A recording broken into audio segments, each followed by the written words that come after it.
Buenas, mi nombre es María Alejandra Narváez. En el día de hoy les voy a hablar sobre algunas características principales de algunos trastornos de aprendizaje de la neuropsicología, específicamente como dislexia, como disgrafia, como discalculia, como trastorno de aprendizaje no verbal. Inicialmente comenzamos con la dislexia. ¿Qué es la dislexia? Es un trastorno en específico de aprendizaje que afecta la lectura de la persona, del sujeto, del individuo, sin que exista un déficit intelectual. Con relación a las características específicamente a este trastorno, inicialmente es el déficit en la conciencia fonológica, es decir, esa dificultad para reconocer, manipular los sonidos del habla. Otra de las características principales de este trastorno es los problemas en la memoria verbal a corto plazo. ¿Qué pasa? Que aquí hay una afectación en cuanto a la retención de sonidos, de palabras recién escuchadas. Otra de las características que podemos encontrar en este trastorno es la dificultad de la automatización en cuanto a la lectura. ¿Qué pasa aquí? Hay una lectura lenta, con errores y falta de fluidez. Otra característica de este trastorno son los problemas de procesamiento visual y auditivo, especialmente en la integración de ambos tipos de estímulos, los que se puedan en el entorno, en el momento o que hayan ya sucedido. Otra de las características principales es la alteración en los procesos secuencial, es decir, aquí la persona tiene una dificultad para seguir el orden concreto de las letras o de las sílabas. Estas personas que presentan problemas de dislexia no les va muy bien en cuanto a la parte académica. Ahora vamos a hablar de la disgrafia. Aquí me voy a detener un poco porque vamos a ver qué es la disgrafia, tipos de disgrafia, características, cómo se diagnostica, cuáles son esas personas o los profesionales encargados para esto, cuál es el tratamiento, cuáles son las desventajas y cuál es la importancia que se detecte a temprana edad. Es decir, vamos a ahondar bastante en este tema. La disgrafia es un trastorno de aprendizaje, iniciando por ahí, que afecta específicamente la escritura. No está relacionado con la inteligencia, sino con las dificultades a nivel de motricidad fina y la coordinación ojo-mano y la planificación motora, lo que afecta la capacidad para escribir con claridad, coherencia y velocidad adecuada. Ahora bien, ¿cuáles son las características de la disgrafia? Una de las características de la disgrafia es letra ilegible, es decir, muy grande, pequeña, desigual, desorganizada, no se entiende absolutamente nada. La persona o el individuo que tenga esta dificultad es bastante notoria. Aparte de eso, en cuanto a la dificultad para organizar ideas por escrito, en esto me refiero a mapas conceptuales, o sea, a todo organizador gráfico. Dolor o fatiga al escribir. Las personas se cansan demasiado porque presionan mucho el lápiz o tienen mala postura. Entonces eso es lo que hace, hay un cansancio, un agotamiento y un dolor y una fatiga. Escritura lenta y con muchos errores de todo. Omisión o adición de letras o palabras al escribir. Problemas para copiar texto, mala alineación y también tienen dificultad en el espacio de palabras y de letras. A veces se observa un mejor desempeño al expresarse oralmente que por la escritura. Puede pasar y suele pasar en este tipo de dificultad. En cuanto a las causas, como se puede ver aquí en pantalla en la diapositiva, son múltiples: problemas en el desarrollo del sistema nervioso, dificultades neuromotoras, integración sensorial. Por eso ahora vamos a ver la importancia del terapeuta ocupacional como profesional en esta dificultad, pero más adelante pues se los voy a explicar. Trastorno del neurodesarrollo como TDAH o trastornos del aprendizaje específico. Otra causa pues falta de estimulación motora en edades tempranas, es decir, en la primera infancia. ¿Cuán importante es la primera infancia para nosotros como seres humanos? O sea, saliéndome un poco de esto, no del tema, sino de esta causa. La primera infancia es fundamental, es importante y significativa, y que no solamente se estimule en cuanto a la parte de escritura, aunque estamos hablando de esto, sino en cuanto a la parte integral de ese ser humano, porque si hay una mala estimulación o no hay una estimulación o hay un déficit de estimulación, puede también ocurrir o puede ser una causal de todos estos tipos de trastornos, incluso del aprendizaje. Bueno, falta de estimulación, factores genéticos o hereditarios, en fin, muchas causas.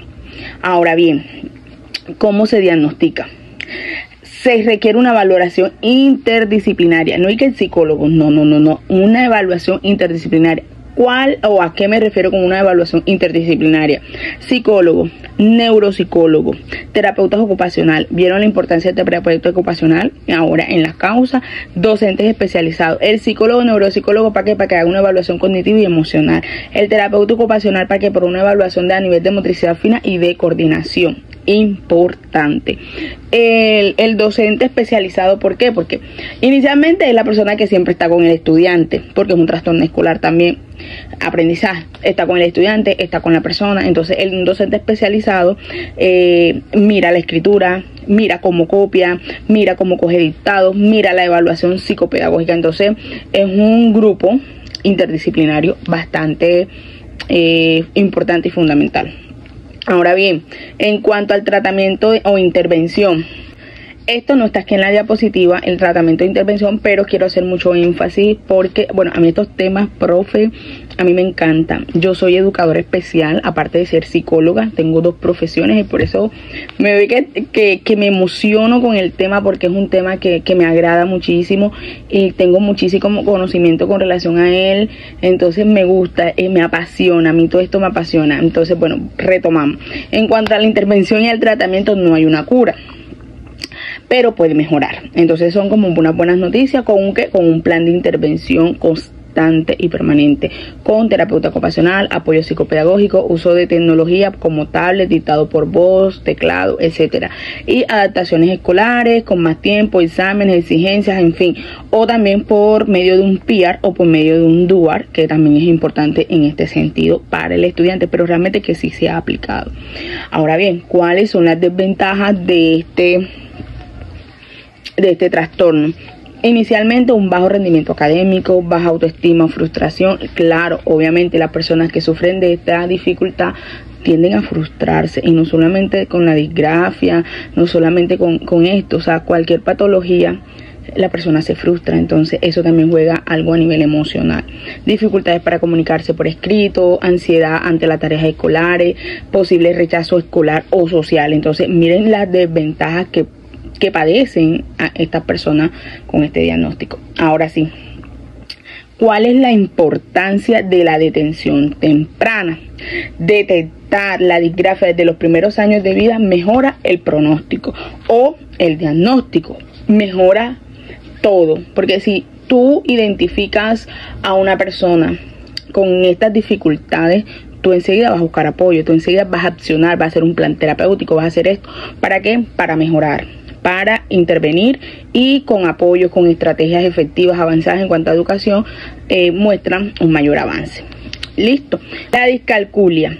La discalculia es un trastorno también de aprendizaje que afecta la comprensión y manejo de números, conceptos numéricos, como lo dice la diapositiva, y habilidades matemáticas o lógico-matemáticas, como también lo conocemos. ¿Qué pasa aquí? Que las personas que tienen esta dificultad, como es la discalculia, siempre tienen problemas para identificación de números, para hacer suma, para hacer una operación. Tienen esa dificultad porque es la parte numérica la que se ve afectada, o esa parte o esa área en específico. Ahora bien, ¿cuáles son esas características? Déficit en el sentido numérico, es decir, dificultad para comprender una magnitud o cantidad relacionadas a los números, problemas en la memoria de trabajo, especialmente para retener y manipular información numérica. O sea, esto más que todo a nivel de cálculos, por así decirlo. Alteraciones en la orientación espacial y secuencial, confusión en cuanto a cifras, en cuanto a números, en cuanto a seguimiento de paso, en cálculo. Incluso estas personas también tienen dificultad para seguir órdenes. Por ejemplo, si tú le das 5 o 6 órdenes al tiempo, tienen una dificultad porque no tienen una secuencia lógica, como que esto, de esto. Entonces eso.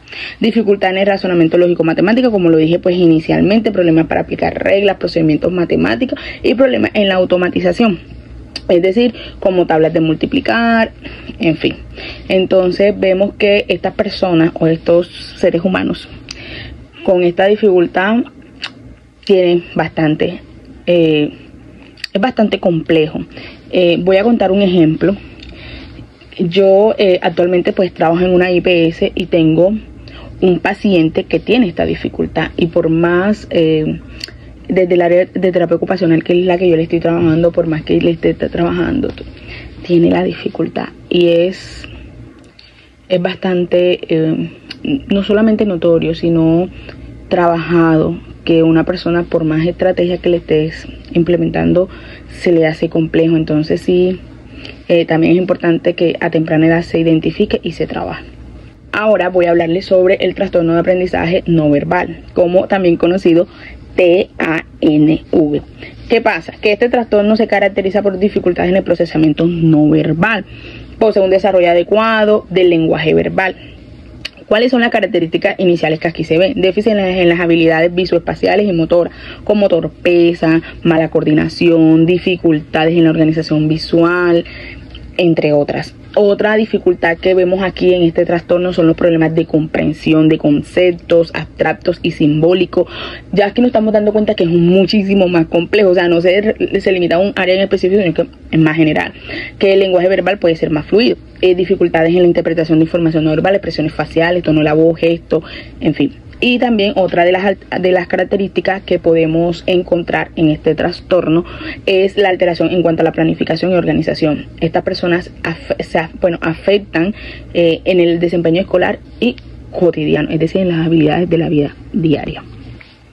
Otro problema que vemos es la adaptación social, dificultades en la interacción social debido a la mala interpretación de señales sociales. Ahora bien, ¿cuál es la importancia de reconocer que una persona tiene trastorno de aprendizaje no verbal? ¿Por qué? Porque le ayuda a comprender por qué el estudiante es inteligente verbalmente y tiene dificultades en la escuela o en lo social, y permite la implementación de estrategias educativas adecuadas con un apoyo terapéutico, así como pues en los demás. Evita diagnósticos erróneos como el TDAH, pereza o problemas de conducta, y mejora la calidad del niño o del sujeto, brindándole herramientas para que se adapten y desarrollen su potencial. En cuanto a las causas posibles, podemos encontrar que son alteraciones en el hemisferio derecho del cerebro, trastorno del neurodesarrollo, factores genéticos o complicaciones perinatales. ¿Cuáles son las intervenciones o las estrategias para abordar este tipo de dificultades? Terapia ocupacional para trabajar la motricidad fina y la coordinación, apoyo psicopedagógico que va a permitir en matemáticas, dibujo, organización de espacio, todo. Psicoterapia para fortalecer las habilidades sociales, emocionales, como de autoestima, porque sí se afecta. Todos los días yo trabajo con pacientes con todos estos tipos de diagnósticos que yo les estoy mencionando, con todo esto, y por eso les decía al inicio, a mí me gusta. Entonces siempre se le está trabajando la parte emocional, porque sí, y a medida que van creciendo, ellos van siendo un poco más conscientes de que tienen algo.